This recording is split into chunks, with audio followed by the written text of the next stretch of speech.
เว้ยเราไปบนที่ไกลมาได้เฮือนแล้วนะไปหาแถวใกล้นั่นมันบริลงคนแลกบ่จ้าแลกกับแลกซื้อกับซื้อขายกับขายหน่อไม้แลกหวายเอาเราก็มีหน่อไม้คือกันเราเห็นมีลายสีก็ว่าไปหามาแต่เรามาได้ทางไหนพี่มาจากบ้านหมดแล้วเบิ่งดูหน่อไม้บ้านเราเนาะกับบ้านเฮาอีเขกไปใส่ละอีแขกไปลงมาวันนี้เสี่ยวจับไปหาเด้อลองหน่อยอันจะไปเป็นเสี่ยวกันแต่เฮิงเสี่ยวเขาบ่ได้น่ะเสี่ยวต้มเสี่ยวนะเสี่ยวต้มเสี่ยวนะน่าได้คือว่าเสี่ยวต้มเสี่ยวเสี่ยวนี้มีลูกจ้างลูกสี่เสียคุณแม่ลูกสี่ค่ะกับคุณแม่ลูกสองป้าคุณแม่คือเก่งแต่ผู้ชายจะคนฮะผู้ชายจะคนลูกทั้งเบิดเลยป้าคือได้แต่ลูกสาวลูกคือได้แต่ลูกชายได้สักได้แต่ลูกชายได้แต่ลูกชายเนาะโอ้ยวายเบิ่งได้พี่น้องเอ้ยสมซื้อสมมาคุยมีอย่างนี้จะทำไมนี่มักคุยแล้วได้แต่ลูกชายเอ้าให้เสี่ยวเจ้านะบ่มักว่าบ่ให้เสี่ยวจะมาละขายซื้อมะนาวช่วยหน่อยค่ะซื้อมะนาวช่วยหน่อยค่ะ10,000ก็ได้อ่ะโขกนาว10,000แล้วก็จะยังอีกในกระสอบได้อีกยังซะบ่ในกระสอบมันยังมันเอาไม้เผาก็มีพี่น้องเพิ่นน่ะขายทั้งอันวายทั้งหน่อไม้เผาก็เต็มรถรีวิวนะคะดูน่าเกลียดเนาะมะนาวจ้ะมะนาวสดๆจากต้นมะนาวสดนะคะสดมากคิดว่ารีวิวต้นได้แต่เด้อคิดว่ารีวิวอมเขาอมออกแต่ละหน่วยเลยไม่กับผู้สิกินไม่กับบ่กล้ากินนี่คิดว่าก็ได้หยาบคายเกินขนาดนะกินก็กินได้อยู่จะบ่เปิดเผยขนาดนั้นเขาก็เสียงอยู่เสียงกินนะมะนาวจะอยู่ในถุงกินบ่ได้เด้อจะเอามาเป็นลูกจังซี่เด้อจ้ะมะนาวจ้ะมะนาวสดๆนะจ๊ะเจ้าติดต่อลูกชายเจ้าให้เล่านี่แน่แม่เสียวยังมาใกล้เด้อ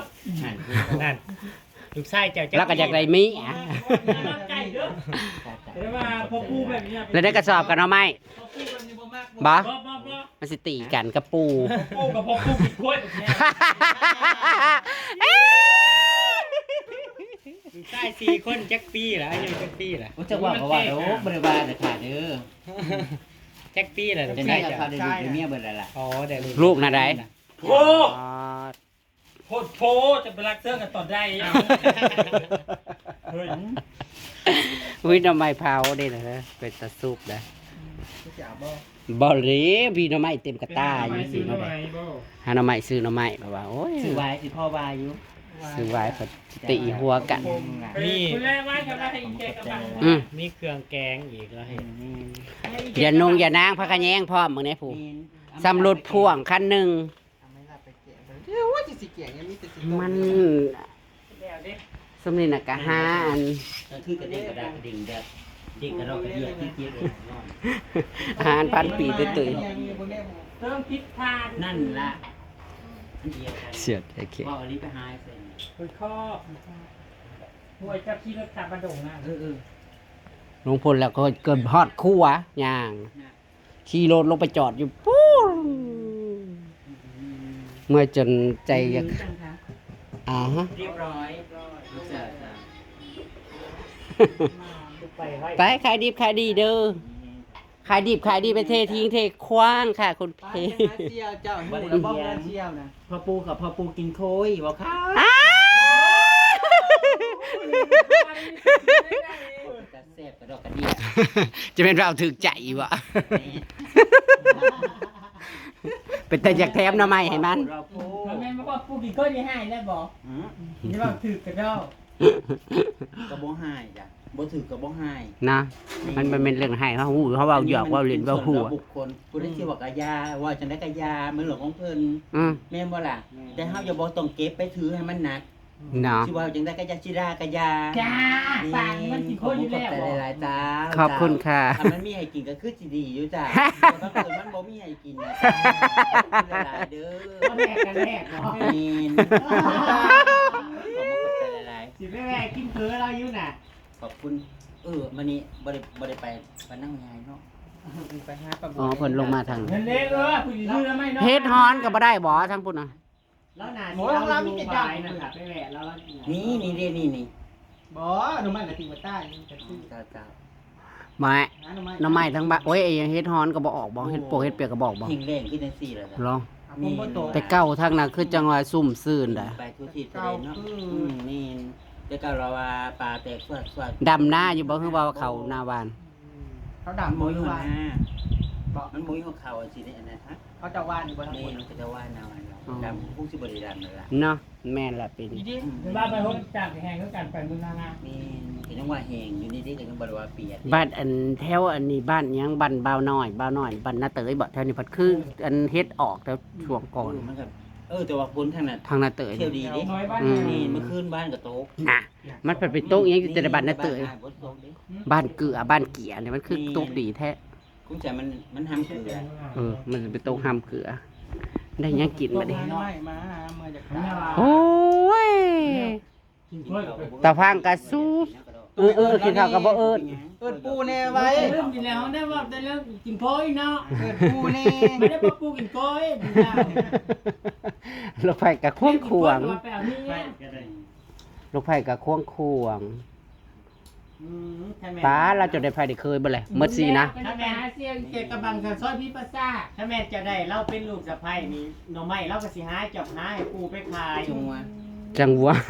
ว่าดิสิเข้ากันอำลำว่าดิสิป้อยกันบ่ โอ้เป็นยังเราว่าเราเป็นคือเนาะบอกคนนะฮะ เพราะสิเป็นเว้ยเพราะว่าลูกชายเอาเมียกับผัวลูกชาย เอาก็สิเป็นหยังบ่ได้เอาเมียเขานะ ยังแต่ว่ายังตัวนึง ยังโตหนึง ยังบ่ได้ขายยังเคิกหนึง ตัวน้อย น้อยคือสิน้อยแท้น้อยโพดบ่ ตั จั ว ก นี้น้อยแล้วสิ26ปีเลย ป้าด กะลักพอดี ผู้น้อยบ่26น่ะ นี่ ผู้ใหญ่ซะหลายบาทนี่ คุณยาย32เดี๋ยวนี้ ป้าดลู เดี๋ย ก ว ละ ว่าน้อยเดี๋ยวก็ในน้ำมอยคู่จนมันปุ้งไหม ลูกละจนผู้ใหญ่32ปีลูกแล้วคุณพ่อน่ะจักปีบาท 50กว่า คือยังสาวคือยังสวยแต่ซะ เนาะแดงมุ่นอยู่ที่กันใกล้ได้สั่ง ในบ่รู้ล่ะ คอยละว่าเจ้าได้40ปลายได้เอาว่าอลิ50ปลาย นี่50 เนาะก็ลูกจน32แหละ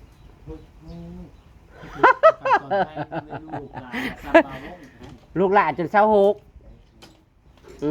เวลาเอากันตอนได้จะได้ รู้ รู้ ว่า ว่า ขอโทษขออภัยหลายๆอย่าไปซื้อสั้นๆแต่พูดถึงว่ากับฉันอยู่นี่เนี่ยเป็นลูกเท่าเบิดแล้วล่ะนี่แต่ว่าอย่าไปถือจังซั่นล่ะมันนะ เนาะ พี่เป็นพี่เป็นน้องกันอันดีที่สุด นะไปมาหาสู่ นี่ ไปพุ่นกินป่ามาพี่กินข้าว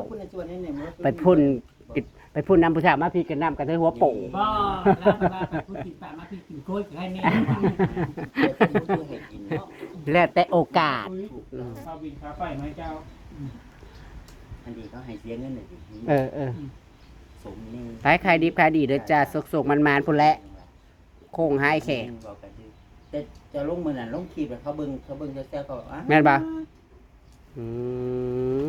ที่ประสาทแตกเบื่ออีกแค่นั้น เรามาตั้งแต่เมืองจำพรฮอดเมืองสองคอน แต่ลูกเขาก็ยังวายเลย เอ้ยอย่าบ่ว่าได้ค่ะมาทางอันไซบูทองบ่ได้มาทางนี้บ่ โอ้ ลงมานี่เลย ลูกจะว่าจังไง นะ ลูกจะว่าแม่บ่ลูกจะว่าจังไงนะ เขาบอกว่า แต่ว่าเขาเห็นอยู่ก็จะว่าลงคลิปจะไปลงคลิปเพิ่นลงคนอื่นเพิ่นลงให้ จ้ะ เวลาอย่าแล้วเดี๋ยวของเราแต่ว่าไม่สนใจยังเล่าอย่าง เฮาก็ทำหน้าที่ของเฮา โอ้เขาไม่ได้สน แต่แค่กันเต้ก็ว่าโอ๊ยคุณแม่ทำไมจังไปใกล้ไล่ไงเจ้า อาบดาเนี่ยลูกเจ้าเชี่ยวคนนี้ว่า เจ้าเห็นคุณแม่สอนอยู่เปล่าคุณแม่สอนบันอันน้ำโมง อ๋อ เลย ยายสอนบ่ได้ไปล่ะ หาคุณจักอยู่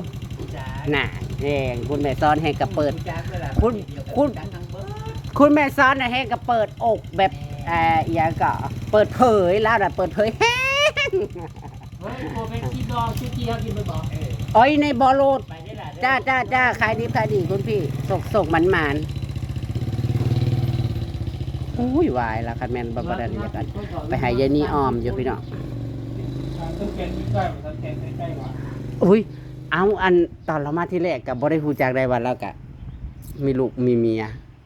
ดีคงมีสม ว่าลูกซี่พี่น้อง เพราะว่าบริษัทว่ามีลูกมาแล้ว เออ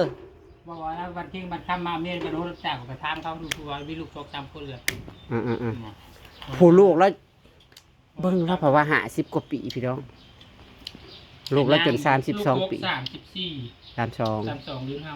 รุ่น52 ปี30 กว่าปีก็ยังย่างอยู่ ก็เบิ่งแล้วบ่ได้เฒ่าเลยเฮาละว่าละ40 กว่าปีแล้วดิ เสียงเราเอาเมียน้อยเนาะ9 กว่าปีเอา 32 50กะ20 กว่าปีเนาะเราก็ได้ลูก ประมาณต้อง5-6 อืมแต่ลูกชายนะคะฮะ ที่ยุคเนี่ยมันเปิดเผย เปิดกับมันบ่แม่นเฮ้ยมันได้อ่ะแบบว่าก็คือเขาในบ้านของเขาไอ้จิตเขาไอ้เล่นไอ้กี้อ่อง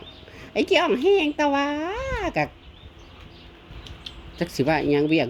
ผู้หญิงหรือสบายเฮ็ดเบิดเมียบ่ได้เฮ็ดเขาเป่าไฟ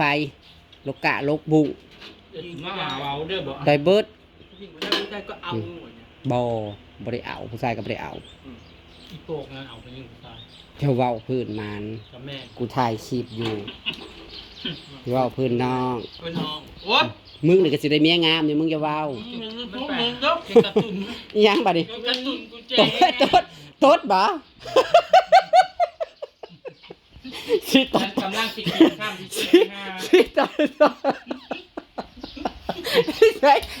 ยำเข้าไปเห็นหน้ายุ่งๆมันเหม็น แม่บอกเมนนะว่าเมนแต่มึงคืนมึงใช่แล้วมันยาแล้ว โอ้ยขนาดนี้เรามาตดโหขี้แล้วไปขี้อ้ออ่านมันไปใส่ ยามน้ำบ่ มันอาบเลยได้มันไปใส่ นะ มันอยู่ในบ่ แจ้งหน้าอยู่ก็พุ่น เอ็ดเพศบ่ น้ำพุ่น สันละตื่นเขตตะปาดในห้องน้ำนั่นโหดโถเพิ่นผัดไปแหกอันเซี่ยวกันต่อใดเพิ่นให้แหกกันอันนี้ เฮ้กันได้ เอ ดีเดียว อ ได้สี่ ได้เซี่ยว เพิ่นน่ะ เซี่ยวไอ้แขกแล้วน่ะซื้อหยังก็วีวี เพิ่นน่ะเพิ่นระบอกวีนะว่าเพิ่นน่ะผู้ใต้แท้เพิ่นน่ะโอ้ยจะมาว่าเก่า สิใส่แท้น่ะมือนะวะ แก้ให้ลูกสองเพิ่นว่าแบบ ใส่แทนลูกสอง จะได้ลูกสามลูกสี่ บัดวีวีกับสายที่แอมผัดว่าลูกซี่ได้ไพ่ได้คือได้ไพ่เบิ่แล้วราวน่ะโอ้ยังบักหนึงเนาะล่ะวะยังเทิกหนึง กับ24ปี ยังตัวหนึงเสาโหก เก่าหก สมมุติว่าในตุยๆได้เป็นไผเนาะตีกันกับปู บ่เป็นเนาะ ไปเต้นอาหารแข่งกันแล้วกับปู ไปซื้อเครื่องกับลูกเตาละเอากับลูกใช้ละให้น้อยนี่เอากับไปเต้นอาหารมื้อว่าลำเรื่องที่ใต้มื้อที่ตามๆ บรรณาเฮาปังนะ มันพ้นประตู บุญอีหยังอีก แจกไม่ไงผมก็ที่จูบ พวกเราจะเมื่อวานนี่นะ นี่แหละ มื้อนี้นะอ๋อเพิ่นคือได้มือไว้ได้มอลำเรื่องไว้ว่าแท้มอลำเรื่องมันก็ได้ แล้วเป็นยังไง เราป่วยเราสู้ ไม่บันไม่ปังมา พี่น้องบ่ได้เอาไม้นี่ก็ของตุ้ยๆได้หลายกว่าหมู่มื้อนี้สรุปว่านะนางสีน่ะกาถือไปยานซ้ายกับตาขาดซื่อๆแล้วซ่อนกันซื่อๆดอกพี่น้องบ่ได้ว่าอยากเอาเป็นหาบสองตาสองตือดอกหักเสียใจอยู่เสียใจบ่ได้ย่างลงน้ำหมู่มาก่อนว่าคิดว่าหมู่มาป่ามันเหี่ยวมาแล้วนี่นะเนาะไว้กำลังม่วนอะไรได้บัดหาเลาะมาเลาะมา เอาต้มใส่ตู้ไว้นะไว้ตัดเขาจะที่ต้มกินเอาคือเหลือ เฮาก็สิให้แต่อีเล่นนั่นแหละนะเฮ้ยเฮาก็ต้มกินนะ เราจะปั่นกันก็หาเป็นต้มกิน ต้มกิน คือ มัน ในข้าวมื้อนั้นเขาแกง นอนกินเฮ้ย ต้มไม่เคย มันสมเมื่อยแน่ไปตามคลิปหน้าก็แล้วกันจ้าพี่น้องประเด็นเรื่องได้ไลฟ์ประเด็นดอกจ้าพอดีคุณพี่วีวีจ้าเซียวเซียวไอแขกคนมาแวเพิ่นขายวายขายนมงนมไม้คือกันจ้า ต้มแล้วเหรอเขามาตักนี่ก็ได้ คลิปหน้านะครับขอบคุณพี่น้องเบดสุขสุขคนที่เข้ามาเบิ่งเข้ามาชมจ้า เจ็บติด